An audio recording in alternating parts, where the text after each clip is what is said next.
Pakistan reaches a preliminary agreement with the International Monetary Fund, but is it enough to solve the country's economic problems? Hello, I'm Anand Naidu, and this is The Heat.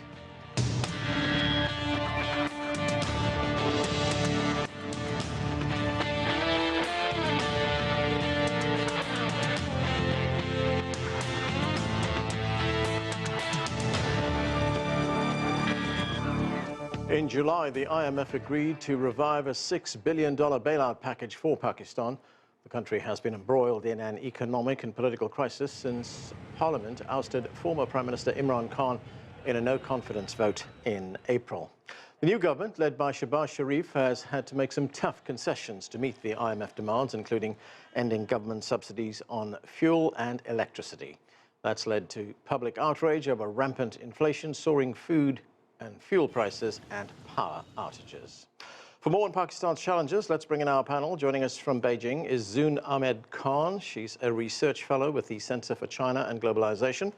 Also with us from Alexandria, Virginia, is Shuja Nawaz. He's a distinguished fellow and former director of the South Asia Center at the Atlantic Council. From Lahore, Pakistan, Hassan Kawa is a Pakistani politician and additional Secretary of Information for PTI, the centrist political party in Pakistan. And Saira Asad is an award-winning columnist and adjunct assistant professor at Riphah International University in Rawalpindi. Thank you, everyone, for being with us. Saira Asad, let me start with you. Let's talk about Pakistan's economy. As I said, there is now agreement on this bailout package from the IMF. It's a multi-billion-dollar bailout package. It'll enable the country to pay off its creditors and avoid going into default. But how did Pakistan get to this point? As we have seen, that rising commodity prices and a large fiscal deficit inflated the import bill, and that putting the country on the verge of the payment crisis. Now we can see that the IMF has given the go-ahead to Pakistan of releasing $1.5 billion loan. That's a very good sign, and we're looking forward for that. That's going to be at the end of August, and that's going to solve a lot of problems because Pakistan is having a lot of political as well as economic crisis in these days. After that, we can see that the inflation has been raised, daily usage, edible oils, other expenses, electricity. We can take the example of the electricity. All the prices, the taxes have been raised. That's put a lot of burden on the normal citizen. So we are looking forward for that. That we have touched all the demands of IMF, and we are looking forward for the fruitful results of it. And in this month, we can see that the prices, the dollar prices have been decreased, and that's a good sign for Pakistan also. And we are looking forward for more steps like Pakistan has taken. I must appreciate the government of taking, making the imports less. That was almost spending $80 billion for import, and by exporting they were getting only $30 billion. That was huge money, and the difference. And this way, I think so, Pakistan is going to be able to touch the targets if they are going to. This government is going to maintain the same trend in future also. Shuja Nawaz, the IMF bailout is something of a two-edged sword, isn't it? It will help stabilize the economy, but the IMF has also, as it normally does, imposed some very stringent conditions attached to this loan. For instance, they want Pakistan to cut energy subsidies. They want the country to raise taxes and also control inflation, which is now running at around 20%. And these are certain to be very unpopular measures. I mean, what is the risk of a public backlash? There's always that risk, and it's not confined to this government alone. I think every government in Pakistan in recent decades has followed the same path of a profligate spending spree, particularly as it comes up to election time, and then giving subsidies to everybody and his uncle. I think what the IMF has been saying and what all good financial managers in other countries that have done better than Pakistan have been saying is that you have to end the untargeted subsidies. So the subsidies are necessary for those that are in need, but not for everyone, and not particularly for the rich. And that is what's been happening in Pakistan. There's been a fantastic decline in the reserves, particularly since February this year. Something like $7 billion was lost. So Pakistan needs to rebuild those reserves. It also needs to reduce the access of favored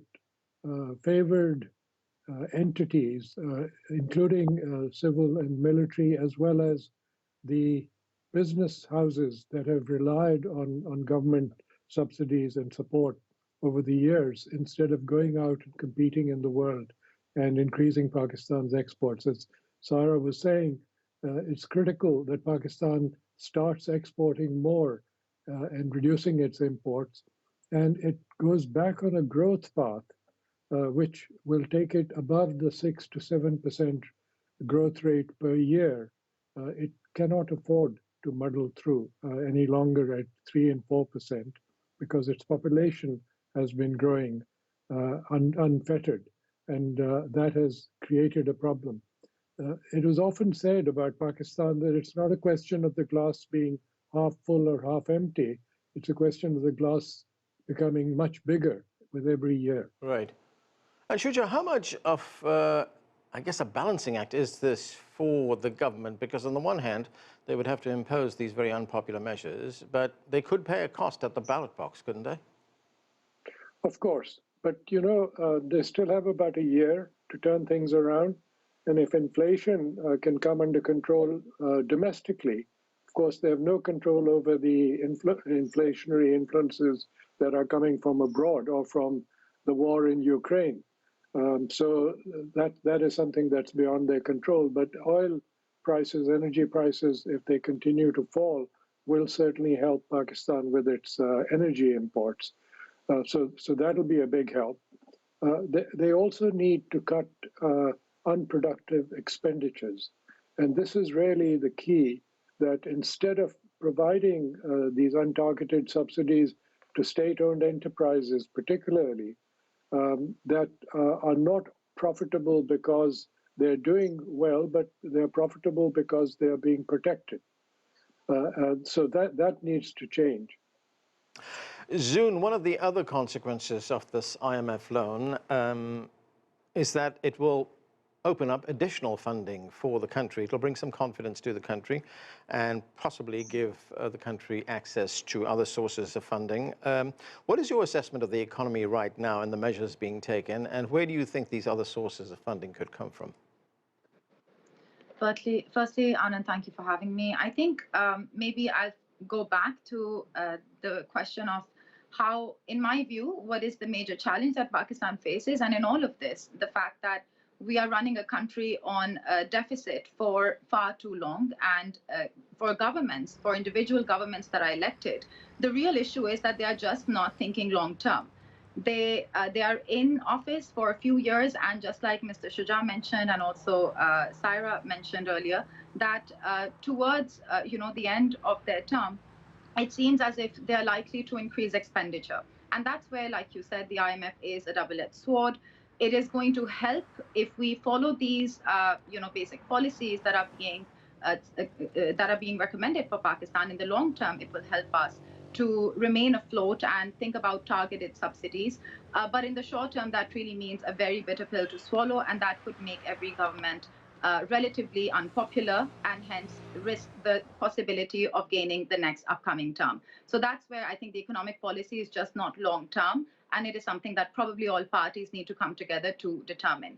That said, with the IMF, if the IMF comes in, and as we have now reached a successful deal, which is, I think, a big achievement for Pakistan, It will push us to make sure that whatever we are subsidizing is definitely benefiting those that are most in need, and make some fundamental improvements in the economic structure and then the government's expenditure structure. This can also open up possibilities for Pakistan to receive, better deals and better help from countries like China, like Saudi Arabia, who have always stepped up and sort of helped Pakistan in these times of need. So what is my assessment in the short and medium term? I think the fact that we have struck a deal with the IMF and the fact that the government seems to be prioritizing this, because this is the only resort that we have, is a positive step forward.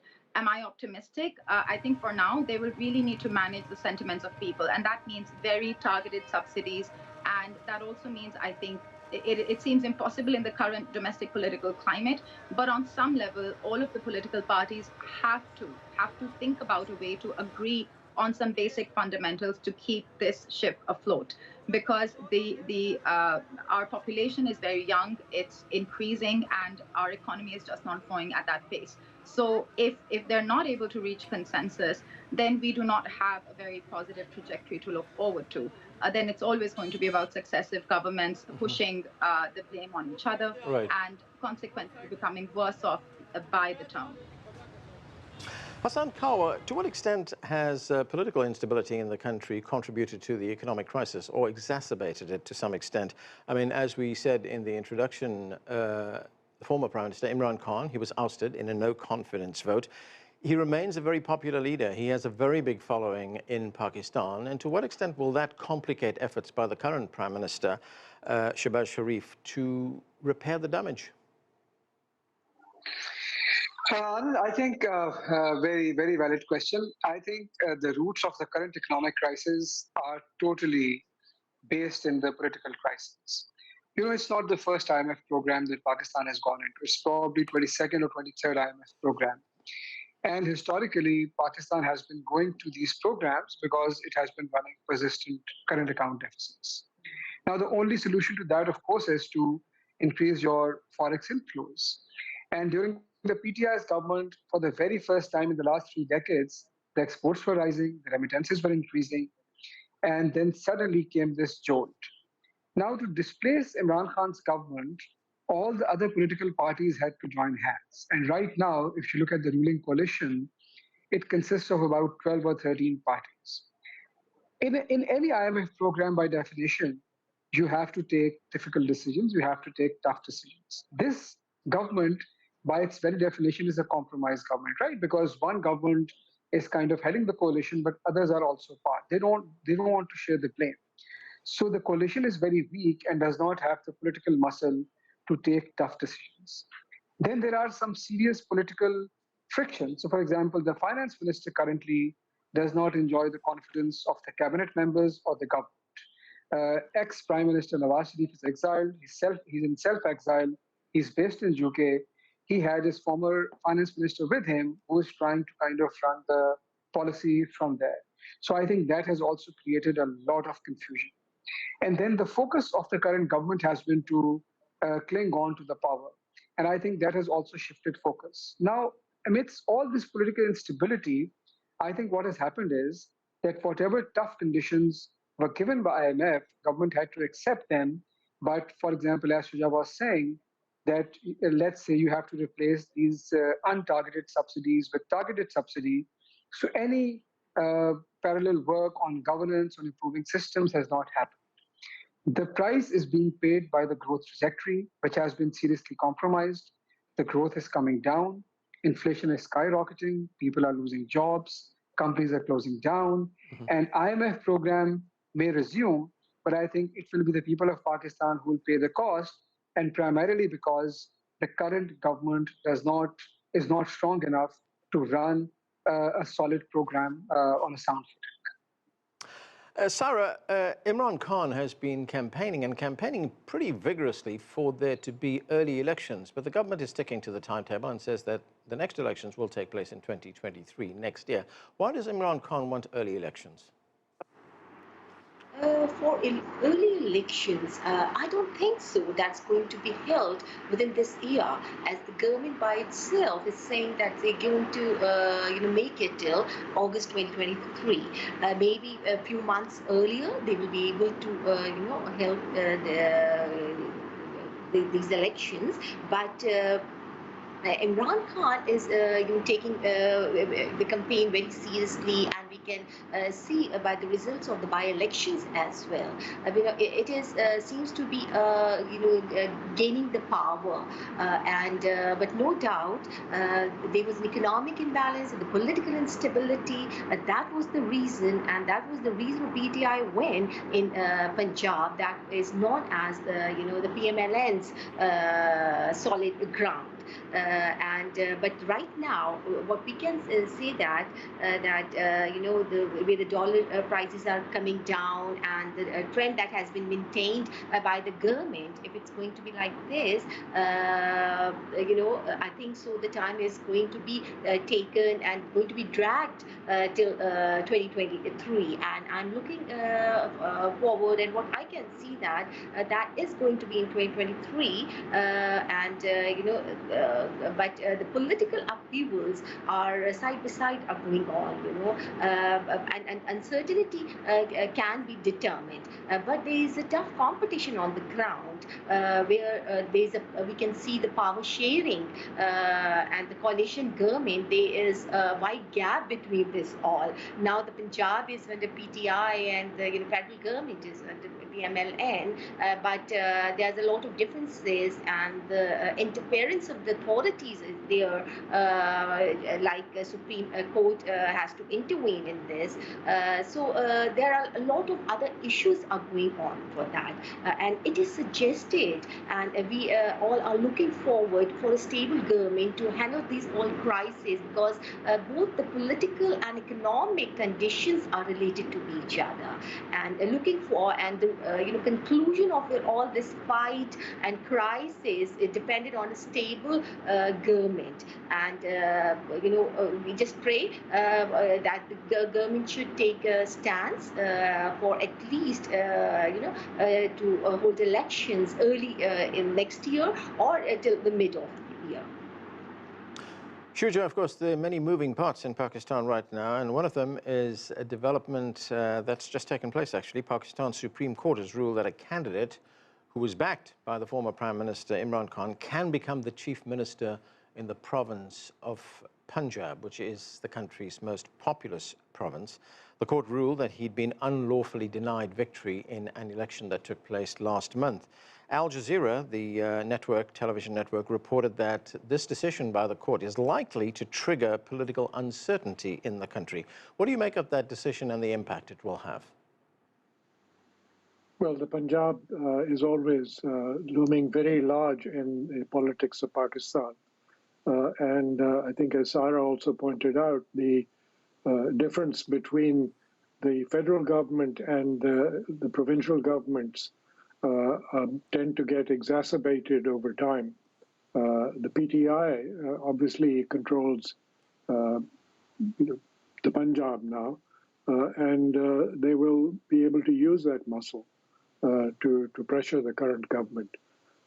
As you know, under the current constitution of Pakistan, much of the power, economic power particularly, has devolved onto the provinces. So the central government really doesn't have as much economic power as it once had. And so this is going to be critical in preparing for next year's elections, if indeed they're going to be delayed till next year.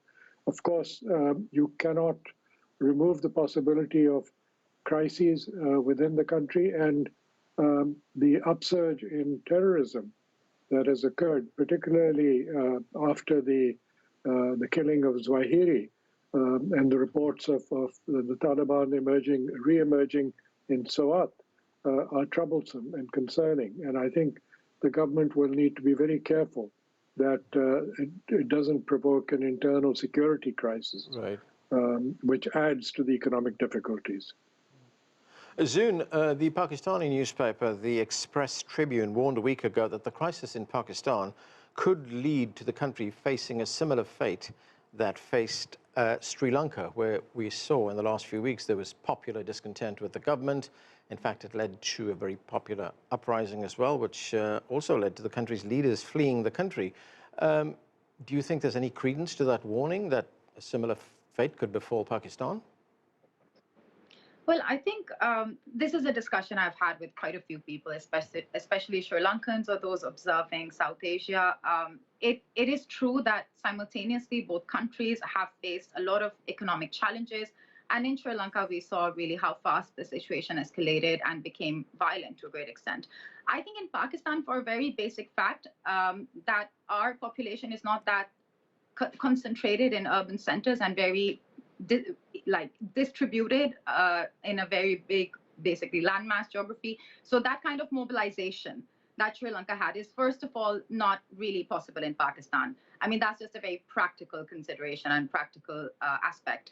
But that said, in terms of is it possible for the crisis to get that bad? In terms of our current economic situation, I think perhaps not. But that said, there are also simultaneous warnings in Pakistani social media and also mainstream media that don't be that confident. Of course, the basic fundamentals of what Sri Lanka was facing were relatively far worse than where Pakistan stands today.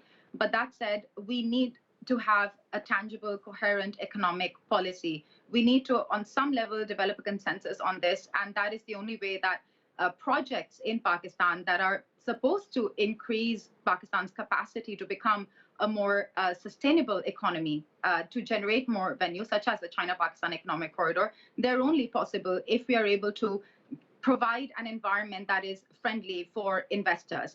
Obviously, COVID-19 has been a factor. There are various factors. It's not just Pakistan's governance that's to be blamed. And just like Shuja Nawaz mentioned, we also have security challenges emerging. These are all factors that can further complicate the current scenario. But we need to have a tangible, coherent economic policy. I personally don't see the situation escalating the way it did in Sri Lanka and Pakistan. But it can go worse, it can go downhill. And how much worse can we actually endure? How much worse can our people endure? This is a question that all of us, regardless of which party we may support or criticize, need to think about. I'm sorry to interrupt, but I think it's well worth picking up on Zoon's point that Pakistan has has a public debt of 70% of GDP, which is not very high for most countries compared to most countries. But of this, only something like 40% is external debt. So it doesn't compare with Sri Lanka. That's something to keep in mind. And of the external debt, something like 95% is medium or long term. So there's nothing that's on short call. It's just a question of a temporary financing gap that has occurred because of repayments this year, which is why Pakistan is scrambling to meet the IMF conditions. Hassan, as I said earlier on, Imran Khan has been calling for early elections. We don't know whether that's going to happen. It doesn't seem that it's going to happen. But he also remains a popular leader, and we saw that his party won a majority of seats in the country's most populous province, Punjab. Do you think all of this could pave the way for his return to power? Absolutely. So you see, when this government changed, it did not only change in the federal government or in Islamabad, but the change also happened in Punjab. And as you said, the change in Punjab could not last even 4 months, and PTI is back in power. Now, PTI has its government in Punjab and Khyber Pakhtunkhwa, which is practically 65 to 70% of Pakistan. And federal government is being managed by 12 or 13 parties, and they have like a razor-thin majority in the parliament with very little power to do meaningful work. Now, this change happened on the back of fairly undemocratic means. Now, you drew a comparison between Sri Lanka and Pakistan. I think the difference is that in Sri Lanka, the economic crisis led to a political crisis. But in Pakistan, the political crisis has led to this economic crisis. So all of this make it really complex. And unless and until we resolve this political crisis, the economic crisis will be there in one form or the other. Even if the IMF board approves the program, we are going to hit the next stumbling block maybe 2 months down the road. And the only solution right now is to bring in political stability. And the only way to do that is having immediately fair and free elections. Because as you said, people have voted very recently in the by-elections, and they have clearly sided with Imran Khan. Now, the people are on one side, PTI is on that side, and the government is on another platform altogether. So I think this connect can only be bridged through early elections. And I'm quite confident that whenever the elections happen, and I'm hoping for them to happen very soon, I think Khan will return with a thumping majority. Zoon, China and Pakistan, they've extended an invitation to other countries to join CPEC, which you talked about earlier on. That's the China-Pakistan Economic Corridor. And in fact, the Chinese State Councillor and Foreign Minister Wang Yi has said that he would support Afghanistan joining this project. But there's been fierce opposition from India, which has a significant influence in Afghanistan. Could we see an expansion of CPEC? I think, Anand, my view is, as someone observing CPEC and how it's evolved over the past 7 years, that the whole idea behind CPEC is to enhance Pakistan's capacity not only to become more viable, to industrialize, to improve the fundamentals of our domestic economy, but also to expand towards Afghanistan, through Afghanistan towards Central Asia. And we are thinking conceptually about regional connectivity. So CPEC can make sense, can become economically viable if it opens up trading routes and allows Pakistan's comparative advantage, which is access to the sea, to landlocked Central Asian countries as well as Afghanistan. So the logic has always been there. Pakistan has, over decades, conceived this idea of better economic integration with Afghanistan, and that opens opportunities to Pakistan as a transit trading route as well. And is it possible? I think, of course, we are looking at a very complex, complicated situation in Afghanistan. I think that's why something like the Shanghai Cooperation Organization, which does bring together the region, at least we share a platform, is important. I think it's the only way forward. Okay. And it has to happen. The question is when. Saira, very briefly, I've only got about a minute left. One final question, that is Pakistan will commemorate 75 years of independence from British colonial rule. That celebration takes place very soon, on Sunday, in fact. What are expectations in the country? What's the mood like and sentiment among ordinary Pakistanis? Yes, on 14 August, Pakistan is going to celebrate its 75th Independence Day, and we are looking forward for that day. But initially, I read that also that for this celebration, the Ministry of Information asked for $1 billion under this crisis. But I don't know that the amount has been given to the ministry for the celebrations or not, but we are looking forward on that day for a political and economic stability, for the country, and as every single penny is, required to be spent very wisely in these days, and prayers for our country. And I think so the government has taken a good step by the big things, by the export and the import, reductions. So we are looking forward for the political as well as economic stability in the country, and for that the elections are looking forward. Okay, and that's where we have to leave it. Thanks to all of you for being with us. And that's all the time we have. I'm Anand Naidu in Washington, D.C. Thanks for watching.